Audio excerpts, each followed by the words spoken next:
பேராவூர்னி இந்து மதத்துக்கு கடவுள் உருவம் இருக்கு, கிறிஸ்டின் மதத்துக்கும் கடவுள் உருவம் இருக்கு, முஸ்லீம் மதத்துக்கு உருவம் இருக்கா? இந்து மதத்துல உருவத்தை வைத்து வழிபடுகிறார்கள். அவங்க கேள்வி என்னன்னு கேட்டா, கோயிலுக்கு போனீங்கன்னா ஒரு பிள்ளையாரோ ஒரு முருகனோ ஒரு சிவனோ ஏதோ ஒண்ணு முன்னாடி ஒரு உருவமா இருப்பாங்க, அதை வழிபடுறோம்.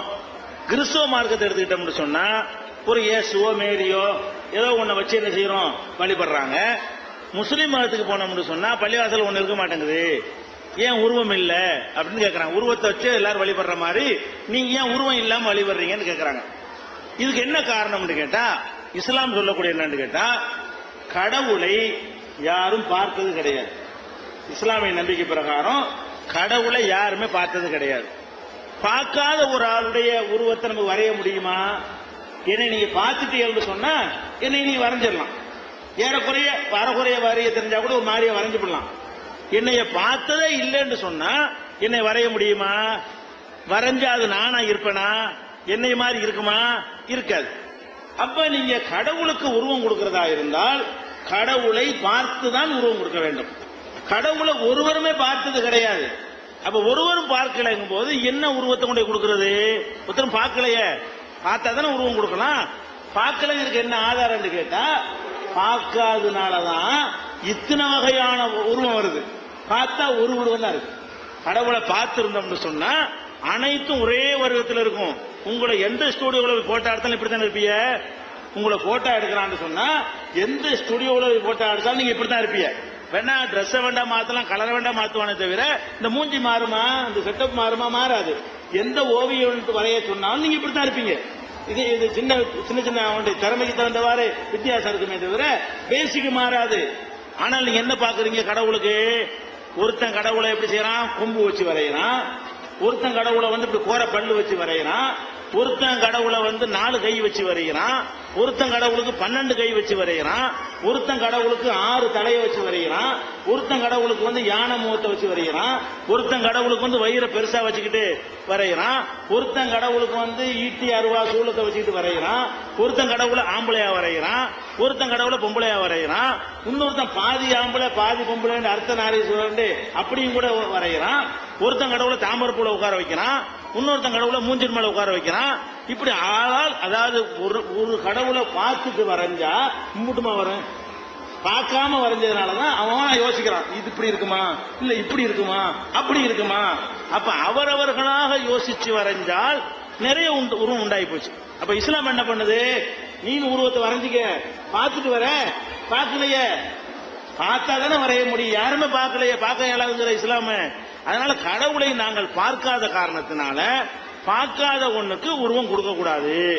அப்ப நம்ம கடவுளை எந்த மதத்திலையும் பார்த்தது கிடையாது, யாரும் பார்த்ததா சொல்ல கிடையாது. அப்ப கண்டவர் விண்டினர், விண்டவர் கண்டினர் தான்.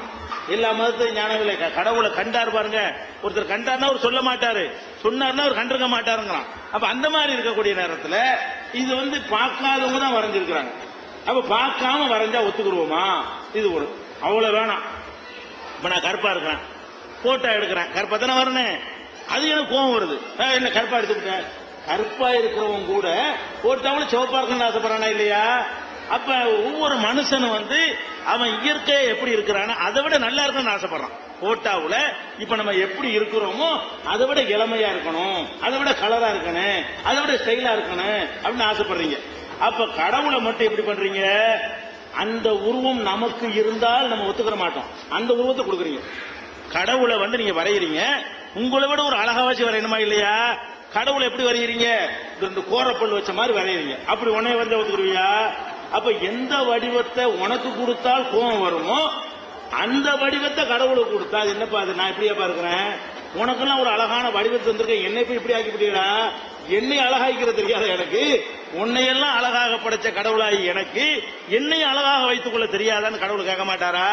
அது என் கடவுளை இப்படி வருகிறது. அந்த கடவுளை வரைஞ்சிருக்கிற தோற்றங்கள்ல உங்களை ஒரு ஓவியன் வரைஞ்சா ஒத்துக்குருவீங்களா?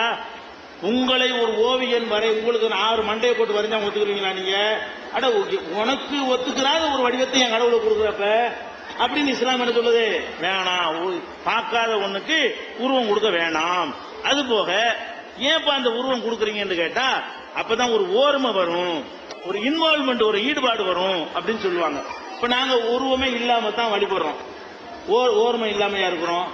பள்ளிவாசல் போய் பாத்தீங்கன்னா அப்படி ஓர்மையா நிப்பாங்க, திரும்பி கூட பார்க்க மாட்டோம். மழை பெஞ்சாலும் எங்களுக்கு தெரியாது, இடி இடிச்சாலும் தெரியாது. தொழுக முடிகிற வரைக்கும் அப்படி நின்றோம்னா நின்றுட்டே இருப்போம், குனிஞ்சா குனிஞ்சிட்டே இருப்போம், நெத்திய கொண்டு நிலத்துல வச்சா வச்சுக்கிட்டே இருப்போம். எந்த போன் ஆட்டும் போன் பண்ணா எடுக்க மாட்டோம், பார்க்க மாட்டோம். அந்த மாதிரி ஈடுபாடாக தொழுவத்தான் செய்யறோம். அப்ப கடவுள் முன்னாடி ஒரு உருவம் இருந்தா தான் ஈடுபாடு வருங்கிற தப்பு. நம்மள ஒருத்தன் பார்த்துக்கிட்டு இருக்கிறான்னு சொல்லி அந்த எண்ணத்தை ஆழமாக வைத்துக் கொண்டால் உருவம் இல்லாட்டாலும் ஈடுபாடு வரும். ஒரு சூப்பர் பவர் நம்மளை கண்காணிச்சுக்கிட்டு இருக்கிறாங்கிற ஒரு எண்ணம் இருந்தால் உருவத்தை வச்சுதான் அது வரணும் அவசியம் கிடையாது. உருவம் இல்லாமலும் ஈடுபாடு வரும். அதனால இஸ்லாத்துல கடவுளை யாரும் பார்க்காத காரணத்தினால் யாரும் அவருக்கு உருவம் கொடுக்காதீங்க. உங்க இஷ்டத்துக்கு கொடுத்தீங்கன்னா லட்சம் உருவமா போயிடும். அவன் இஷ்டப்படி வரைய ஆரம்பிச்சிருவான்.